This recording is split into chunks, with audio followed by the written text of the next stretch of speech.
ہماری آگے بڑھی، شام کی عورتیں خدا حافظ کر رہی تھی، شہزادی زینب نے ہماری کا پردہ ہٹا کے کہتی شام کی عورتوں چاہ تو رہی ہوں، اپنی ایک امانت تمہارے حوالے کر کے جا رہی ہوں، بچے اندھیروں سے ڈرا کرتے ہیں، رات کا سناٹا ہونا تو قبر سکینہ پہ چراغ جلا دینا۔ اجرکم اللہ۔ بس مسائل تمام ہو گئے۔ تاریخ کہتی ہے اسیروں کا لٹا ہوا قافلہ چلا تو صحیح، پر کربلا میں پہنچ گیا۔ کربلا عربین کے دن پہنچا تھا۔ عربین حسینی ہے نا، ادھر جابر بن عبداللہ الانصاری ہے، قبر حسین کے پہلے ظاہر ہے۔ تاریخ کہتی ہے ایک مرتبہ جابر ہے اپنے غلام کے ساتھ تشریف لائے ہے، عطیہ کوفی کے ساتھ۔ کربلا میں آ تو گئے، عربین کا دن ہے، کربلا میں آئے، ایک مرتبہ کہتے ہیں مجھے قبر حسین تک پہنچا دے۔ عطیہ کوفی کہتا ہے جابر قبریں بہت سی ہیں، کیسے پتا کہ اس میں حسین کی قبر کون سی ہے؟ جناب جابر کہتے ہیں عطیہ ایسا کہ میرے ہاتھوں کو پکڑ اور قبروں کے درمیان مجھے کھڑا کر دے۔ عطیہ کوفی نے ہاتھوں کو پکڑا، قبروں کے درمیان لے جا کر کھڑا کر دیا۔ رسول کے صحابی ہے نا جابر بن عبداللہ الانصاری، کھڑے ہو کر کہتے ہیں السلام علیکم یا رسول اللہ، السلام علیکم یا ابن رسول اللہ۔ قبر امام حسین سے آواز آئی وعلیک السلام یا امی جابر، چچا جابر تم پر بھی میرا سلام۔ قبر سے آواز سنی، اپنے آپ کو قبر امام حسین پہ گرا دیا۔ اجرکم اللہ۔ مصائب تمام ہو گئے۔ مختل کہتا ہے ادھر امام سجاد آئے، جناب جابر سے ملاقات ہوئی۔ جیسے جناب جابر کی ملاقات ہوئی نا، جناب جابر کی آنکھیں چلی گئی تھی۔ یہ تاریخ کہتی ہے جناب جابر نے قافلے کے آنے کی ہٹ محسوس کی۔ عطیہ کوئی آ رہا ہے، کہاں گرد اڑتی دکھائی دے رہی ہے، تو ہو سکتا ہے میرا آقا سجاد ہو۔ کہ آپ کے آقا کی علامت کیا ہے؟ کہ میرا آقا جوان ہے، لہیم شہیم بدن ہے۔ قافلہ قریب آیا تو عطیہ کہتا ہے نہیں آپ کے آقا نے کہا کیوں ایسے کہتا ہے؟ کہ کوئی جوان تو نہیں، ایک بوڑھا ہے جس کی داڑھی سفید، کمر جھکی ہوئی ہے۔ لیکن تاریخ کہتی ہے جب قافلہ قریب آ گیا پتہ چلا سید سجاد ہے۔ عطیہ سے کہتے مجھے اپنے امام کے پاس لے جا۔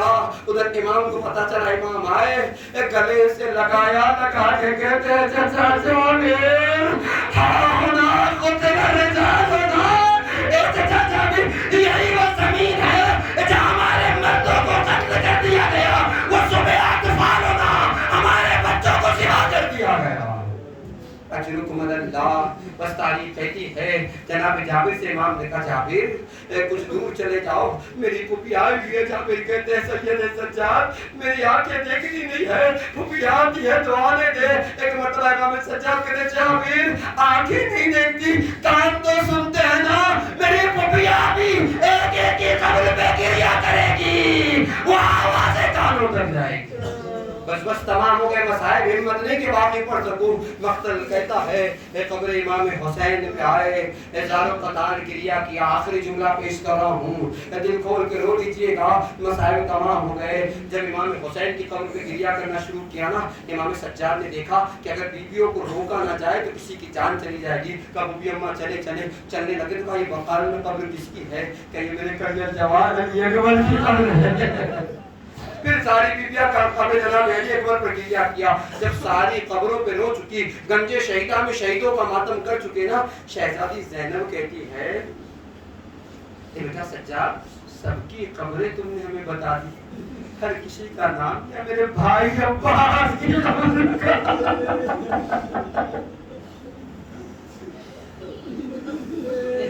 چلے پھوپھی اماں میں آپ کو چچا عباس کی قبر دکھائے دیتا ہوں۔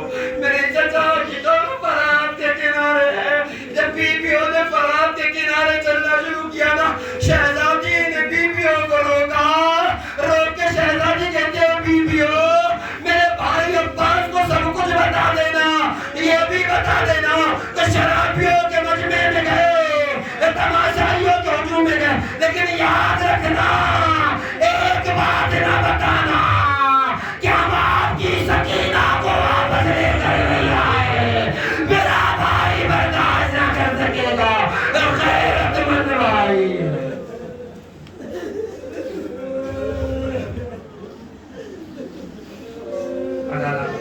على القوم الظالمين سيعلم الذين ظلموا أيام منقلب ينقلبون إلهي بعتقدها وفيها وبارك وبنيها سر المستودع یا پروردگار ہمارے آنسوں کو رومال شہزادی میں عنایت فرما ہمارے آنسوں کو تسکین شہزادی کا ذریعہ قرار دے قلب ناظرین ایمان کو سرات محسوس فرما تمام کی دعا میں ہمیں شامل حاضر فرما غیرت امام کی ذمہ داری کو پورا کرنے کی توفیق عطا فرما پروردگار جو دعائیں دل میں لے کر تو قبول مستجاب فرما جو دعائیں لے کر قبول مستجاب فرما تحریم کربلا مولا موجود میں معبود ان کی جان مال عزت و ایمان کی حفاظت فرما روزہائے مقدسہ کی حفاظت فرما دشمن عزاداری دشمن تشریف پروردگار اگر قابل ہدایت ان کی ہدایت فرما اگر قابل ہدایت ہوئے نیست و نابود فرما شامل جلسہ بانیان جلسہ کی تمام دلی مرادوں کو پورا فرما ان کی تمام مشکلات کو برطرف فرما میرے معبود ان آنسوں کے بعد سامعین جو حاجتیں جو پریشانی آپ نے لے کر آئے میرے معبود ان کی حاجتوں کو پورا فرما